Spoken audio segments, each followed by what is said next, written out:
Dave Turin just pulled off the impossible, outsmarting Tony Beets and striking gold like no one thought possible.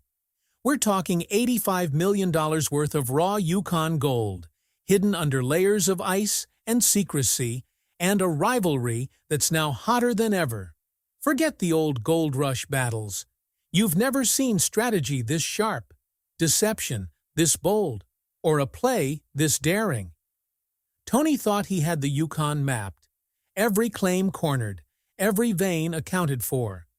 Then Dave quietly dug into old schematics, leveraged drone scans, and uncovered a secret conduit layer that even Beets' decades of dredging never touched. While Tony scrambled with decoy rigs, interference, and phantom strikes, Dave quietly moved, mined, and sealed the haul under total secrecy. This isn't just mining, it's chess at 50 miles per hour in freezing temperatures. Trucks rolled out under cover of night, $85 million in concentrated ore vanishing before Tony could blink. Now the stage is set for a new gold war, data-driven, high stakes, and more ruthless than ever.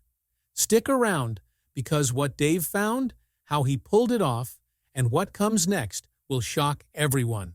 Hit that like button, subscribe, and buckle up. This is the gold rush story you've been waiting for. The Yukon winds cut sharp through the valley as Dave Turin hunches over an old hard drive wrapped in oilskin. The label reads, Haldor Mining Systems, 1973. Inside, he finds something strange. A digitized schematic of a forgotten gold corridor buried beneath permafrost and time. The file is old, raw, and incomplete, but one line stands out in red text. Conduit layer, 12 miles north of Beets Ridge. Old Haldor, a name whispered among the old-timers. A mining engineer who vanished in the 80s after claiming to have found a self-feeding gold river underground. Most dismissed him as insane. But this file, the coordinates, the layered depth charts, the symbols, matches the exact region Tony Beets once mined and abandoned. Dave stares at the data, realizing Tony might have missed the richest vein in modern history by less than 200 yards. He zooms in on the topography, those sharp geological ridges, the fracture lines hidden under volcanic residue. The data screams untouched treasure. He doesn't tell anyone yet. Instead, he spends nights cross-referencing LIDAR imagery, satellite scans, and handwritten field notes buried in the archives of a small Yukon university. He sees patterns others ignored, a strange funnel formation stretching under glacial rock, nature's own sluice box, shaped by molten forces millions of years ago. This isn't a claim, he mutters, eyes locked on the glowing monitor. It's a vault. And if that vault is real, Tony Beets left behind $85 million without ever knowing it. In Dawson City, miles away, Tony Beets sits inside his office, a warehouse that smells of diesel, iron, and wet dirt. His phone buzzes. "Tony, you're going to want to see this," Kevin says. He plays a grainy security feed. Someone's accessed Beets Mining's old archives through an external connection. Tony's brow tightens. Who the hell's digging through my ghosts? He heads to the vault where decades of Beets' empire lie stored. Metal shelves lined with magnetic tapes and hard drives labeled Zone A, Claim 32, and one in particular, Zone 7, Restricted. He feeds the drive into an ancient terminal, and the screen flickers to life with static and strings of corrupted data. Then a timestamp appears. Last accessed, Bozeman, Montana. Montana, Dave Turin's base of operations. Tony's eyes narrow. That son of a...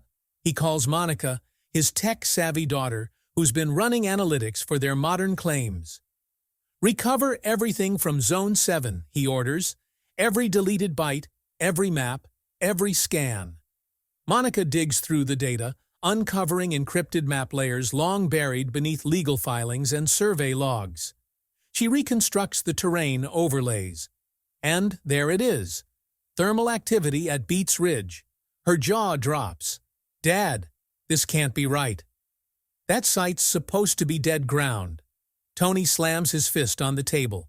No ground's dead until I say it's dead. He realizes what's happening.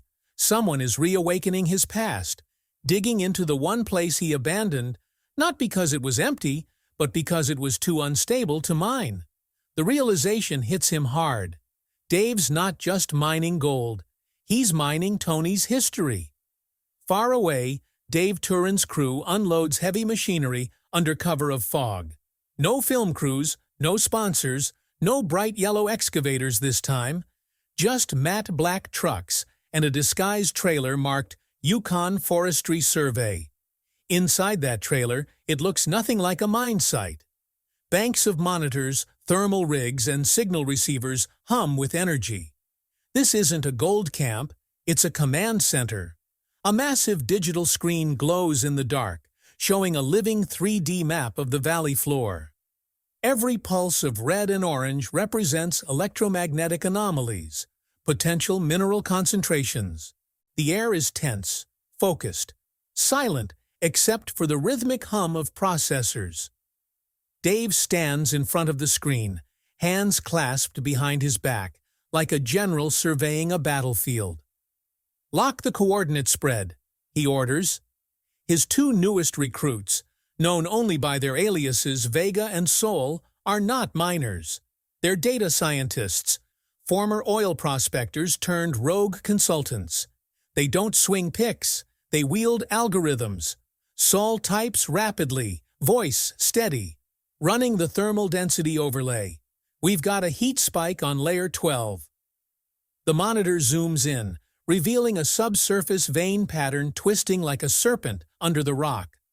The density readings surge higher with each recalibration. Vega looks up, eyes wide. "Dave, if that's gold, you're sitting on a geological jackpot." Dave doesn't smile. He knows what this means. If they can map the conduit layer before Tony's people even confirm it exists, they'll own the future of the Yukon. He leans in closer to the monitor, studying the formation. "These fractures," he says quietly, "they're feeding each other. Gold's migrating through the fault lines. It's alive down there." Sol chuckles nervously. "You're talking like it's breathing." Dave shakes his head. "It is." The ground moves, it breathes, it traps. Every shift in that rock builds pressure. We find where it exhales. We find the motherlode outside. Snow begins to fall. Thick, heavy flakes cloaking the machines in silence. The camp looks abandoned to anyone passing by, but beneath that quiet, a war is already brewing. Dave Turin's war room pulses like a heartbeat, glowing deep red in the Yukon night. And somewhere, far across the valley, Tony Beets is watching the same snowfall, knowing his past is coming back to challenge him. The old king of the Klondike versus the engineer who's rewriting the game. Not with shovels or dredges, but with satellites, algorithms, and secrets buried in forgotten code. The Yukon's veins are stirring again. The first move has been made, and Tony can feel the pulse of a challenge unlike any he's faced before. By nightfall, he's already in motion. Boots crunch across the frozen gravel outside his Dawson compound as plans shift from thought to action. Favors called in long ago, quietly stored and forgotten, now return to his command. Within hours, 2 reconnaissance drones, paint-chipped, serial numbers erased, are airlifted into the Yukon. Modified with radar systems once used for subterranean scans in Afghanistan, they can pinpoint gold pockets buried beneath 50 feet of permafrost.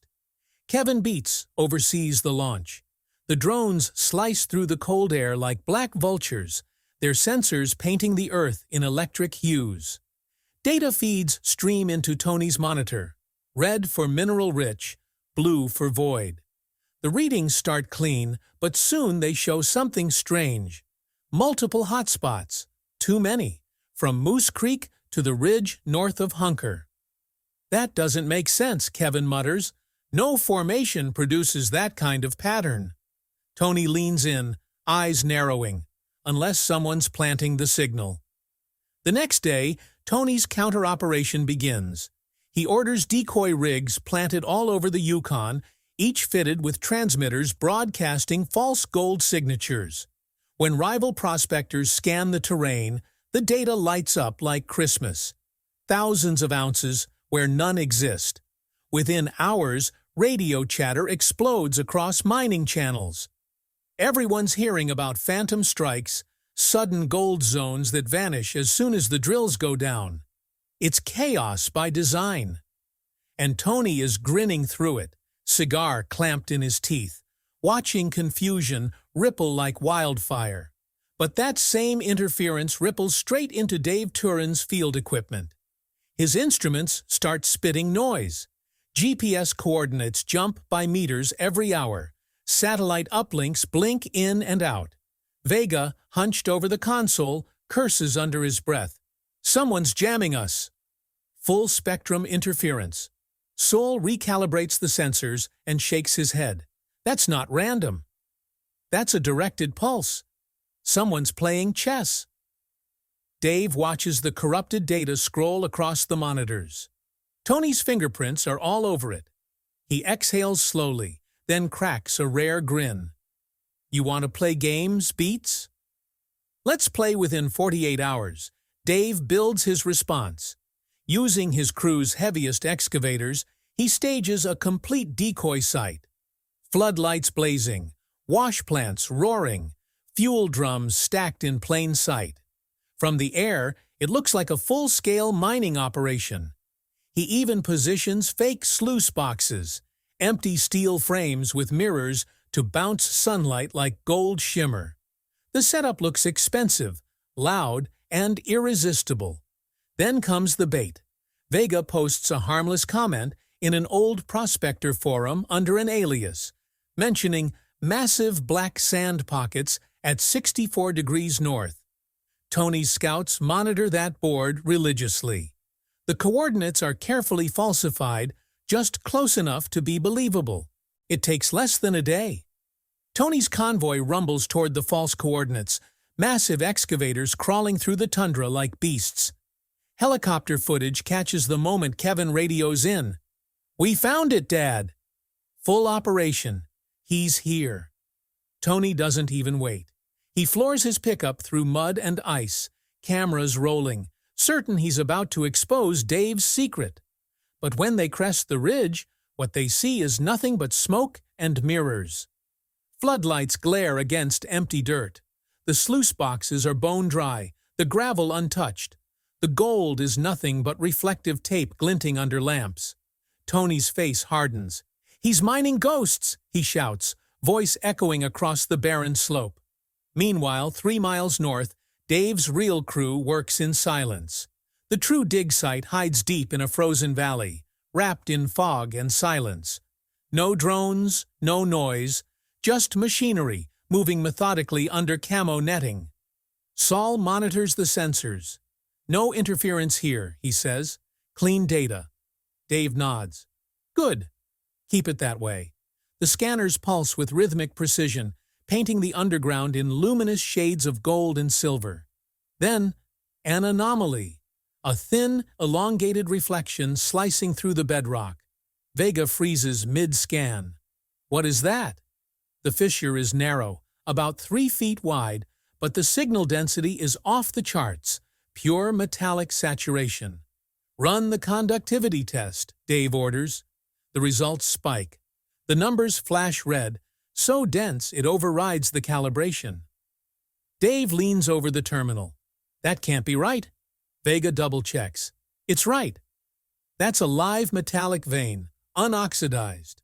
We're reading pure ore content, possibly 1,200 ounces per cubic yard." The crew goes silent. Even the wind outside seems to pause. Dave's eyes narrow as he studies the model. "We're looking at a compression chamber," he mutters, "a pressure vein created when the glacier trapped volcanic sediment." He climbs into the cab of the excavator himself. The machine roars to life, buckets slicing through frozen earth. Each scoop reveals gravel darker and heavier than the last. Then a glint, at first small, like frost on stone, then another and another. The floodlight beams catch it perfectly. Gold, not dust, not flakes. Crystals, sharp, angular, and gleaming raw yellow. Unweathered by oxygen, they shine like molten glass. Vega's voice shakes as he films. It's everywhere. The whole layer's laced. They follow the vein deeper until the excavator teeth scrape against solid quartz laced with ribbons of gold.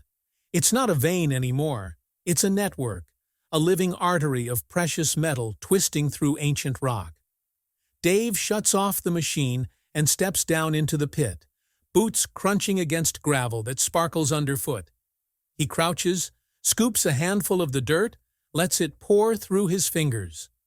The grains catch the floodlight, raw, radiant, almost surreal. "This is it," he says quietly, "the conduit." The crew stands still, soaking in the sight. After years of chasing ghost claims and broken dreams, they're standing on a deposit worth tens of millions. Maybe more. Dave looks up, meeting Vega's eyes. "You don't talk about this," he says firmly. "No uploads, no files. Everything goes offline. Nothing leaves this site." Soul unplugs the uplink cable immediately. Every camera, every device, powered down. Only analog records, notebooks, and sealed samples. Dave walks to the edge of the excavation, eyes scanning the valley. Somewhere out there, Tony Beets is still digging in the wrong dirt, convinced he's catching up.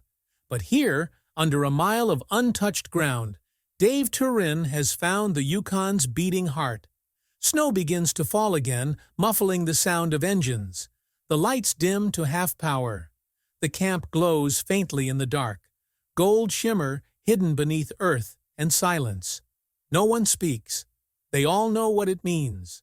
What's been found here could rewrite mining history, if it ever gets out. Dave looks once more at the fissure, stretching into the darkness, the faint hum of unseen power beneath the ground. "This isn't gold," he murmurs. "It's memory." The land remembers who listens. The words hang in the cold air. He signals to seal off the upper pit, but in the back of his mind, he already anticipates the coming storm. Lightning flashes across the Yukon horizon as both mining camps converge. Dave's reflection fades into strategy. He moves from watcher to commander. His crew is waist-deep in slurry, excavators grinding against frozen gravel, while spotlights pierce the mist. Tony Beets' convoy barrels down the ridge, engines roaring, headlights cutting like searchlights through the fog. Vega's voice crackles through the comms. "Motion on all four flanks. Thermal hits, heavy vehicles, probably Beets' fleet." Dave doesn't flinch. "Let them come," he mutters. Every approach, every heat signature, every ridge has been anticipated. The camp has transformed into a digital fortress. Camouflage netting, radar jammers, thermal decoys scattered like landmines across the valley floor. Tony steps out of his lead truck, snow crunching under his boots. His eyes narrow on the valley. It's too quiet. No machinery noise, no crew shouting. Just the hum of the river and the eerie stillness of floodlights reflecting off wet gravel. "He's here," Tony growls. "He's playing games again." He signals Kevin, who starts unpacking their own ground-penetrating scanner. They think they're closing in, but the signal they're chasing is nothing more than a digital mirage, a ghost frequency Vega's been looping through the terrain. Then, out of nowhere, an explosion of light. Dave's hidden floodlights flare on, illuminating the ridge. And there, right behind Tony's crew, are Turin's trucks, already hauling sealed crates out of the valley. Vega grins inside the command trailer. While they're scanning shadows, we're shipping gold. By the time Tony realizes what's happening, it's too late. He storms forward, waving his arms, shouting over the engines. "You think you can outsmart me, Turin? You're stealing from my land." Dave walks out from behind one of the rigs, face streaked with mud, voice calm but cutting. Your land? You sold this claim 20 years ago. You just never looked close enough to see what you missed. Tony's rage is volcanic. Cameras catch him throwing his hard hat into the mud, veins bulging, every word laced with fury. You used my data, my tech, my ridge. Dave just smirks. And you left the motherlode sitting under your nose. Meanwhile, Vega and Soul are working double time in the trailer. Satellite feeds show Beets convoy blocking the only road out. Containers full of pay dirt sit idle at the valley's edge. They'll box us in before sunrise, Soul warns. Dave glances at the monitors, then at his radio. Then we go air. Within minutes, headlights cut off, engines idle down, and the distant thump of rotor blades echoes through the valley. A private chopper descends through the mist, landing gear sinking into the mud beside the last batch of crates. The crew moves fast. Forklifts lift sealed containers, strapping them into the chopper's cargo net. Tony's men watch in disbelief as the helicopter lifts off, blades scattering gold dust through the floodlights. The conduit's treasure, raw, untouched, and now airborne.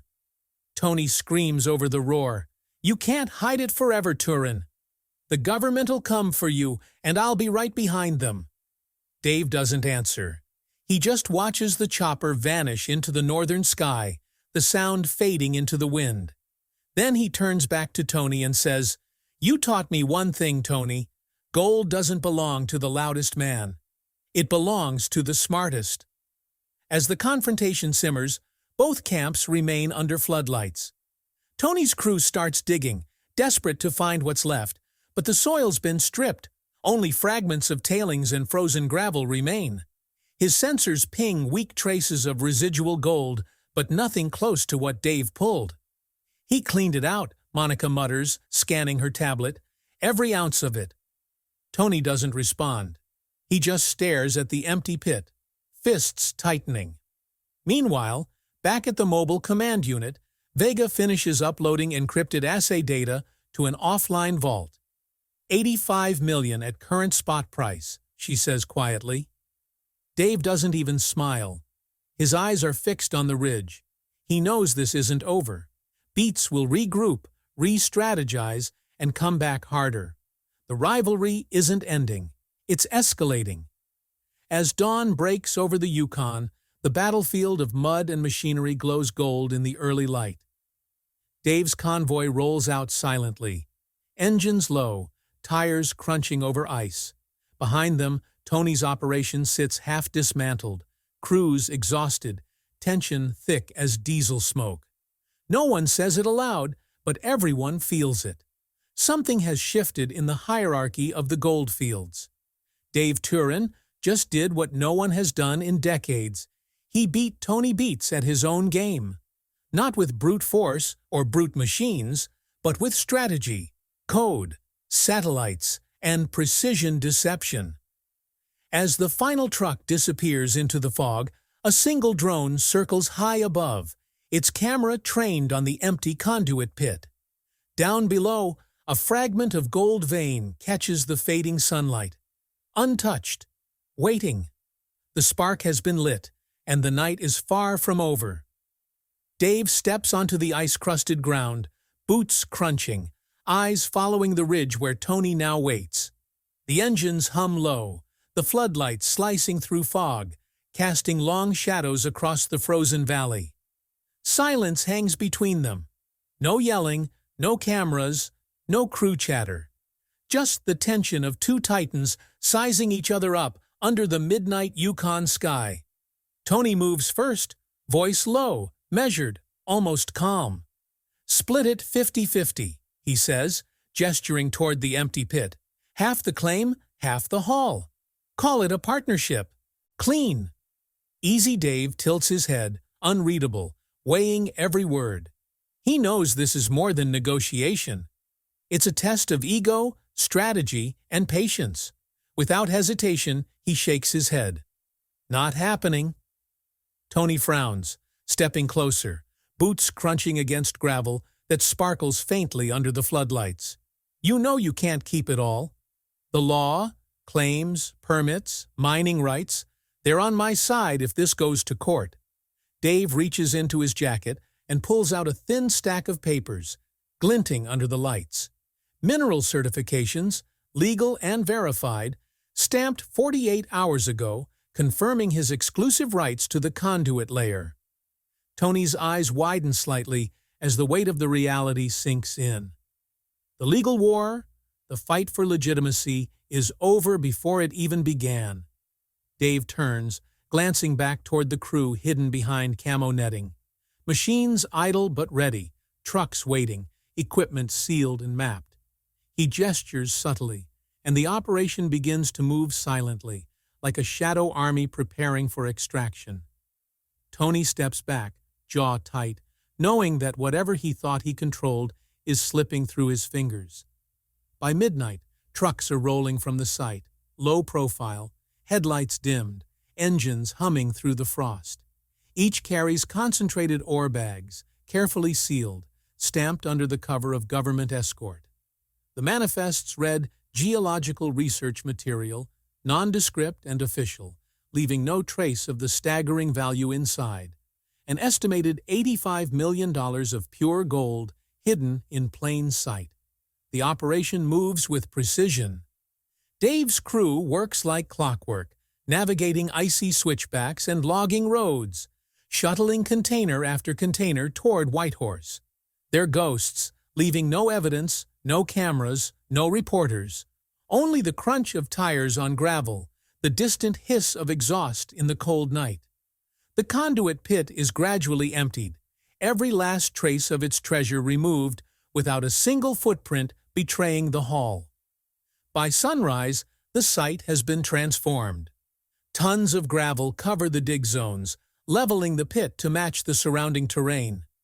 The valley looks untouched, erased from maps, invisible even to satellite scans without careful cross-referencing. Only tire tracks hint that anything ever existed here, but even those are subtle, quickly swallowed by the early morning wind and fresh snowfall. Tony arrives just after first light, heavy boots crunching over the frozen gravel. His crew lingers behind, scanning the area, cameras poised. They find nothing. No machines, no crates, no sign of activity beyond the faintest tire impressions. He bends down, brushing frost from a patch of crushed gravel, and mutters under his breath, "They're gone, every last ounce." Frustration coils in his chest, a slow burn. For once, brute force and reputation aren't enough. Dave Turin outmaneuvered him, both physically and strategically, leaving Tony to watch the operation vanish like smoke in the Yukon morning. Weeks pass. Satellite imagery picks up activity elsewhere, but not at the conduit. Tony starts building again, pouring resources into a massive underground facility, labeled Project Red Dredge, a monument to revenge, ambition, and scale. Concrete drills and heavy machinery cover acres of frozen terrain, but it's clear he's learning from his mistakes. Dig deeper, go hidden, strike smart. Meanwhile, Dave relocates to a private Alaskan valley rumored among insiders to contain another branch of the conduit vein. His operation is lean, mobile, invisible. Containers of gold begin surfacing in private markets, traced to no official claims, moving through shadow channels and trusted couriers. The gold flows, quietly, strategically, without fanfare, without leaving a traceable trail for regulators or competitors. Industry whispers start circulating. Insiders talk about a new era in gold. Data-driven, covert, ruthless. Intelligence, analytics, and deception are the new tools, not just shovels and dredges. The war has moved from gravel pits to screens, from dig sites to encrypted satellite feeds, and both Dave and Tony are already plotting their next moves. Somewhere deep beneath the Yukon ice, untouched and unclaimed, the next motherlode waits. A vein potentially worth billions, lying dormant, hidden by the continent's glacial scars and ancient rock formations. Whoever finds it first will rewrite the rules again, where strategy beats strength, secrecy outshines publicity, and fortune favors the one willing to outthink every opponent. Dave Turin watches the horizon from the ridge of his new site. The wind cuts through the valley, carrying a whisper of snow and ice, and he knows the game is far from over. Tony is building, plotting, mobilizing forces, but Dave has learned every lesson this frozen land can teach: how to move unseen, how to read the Earth's memory, and how to strike where no one else will think to look. The past conduit vein is gone, shipped off under veils of secrecy, yet the story is only beginning. The gold rush has evolved. It's no longer about who swings the biggest shovel or drives the loudest dredge. It's about vision, intelligence, and timing. And Dave Turin has proven that in the Yukon, brains can beat brawn, and the shadows hide more than just ice. They hide fortunes waiting for the boldest, smartest, and most patient players. As the sun rises over the snow-laden valley, the golden glint of newly harvested ore glimmers faintly in the mind's eye. Trucks disappear into the Alaskan horizon. Tony's Project Red Dredge hums faintly in the distance, and the next Cold War for the Earth's richest veins quietly gathers momentum. Somewhere in the frozen wilderness, billions in gold lie dormant, untouched, waiting for whoever dares to outsmart the other again, to claim the legacy that will define a generation of miners, strategists, and dreamers.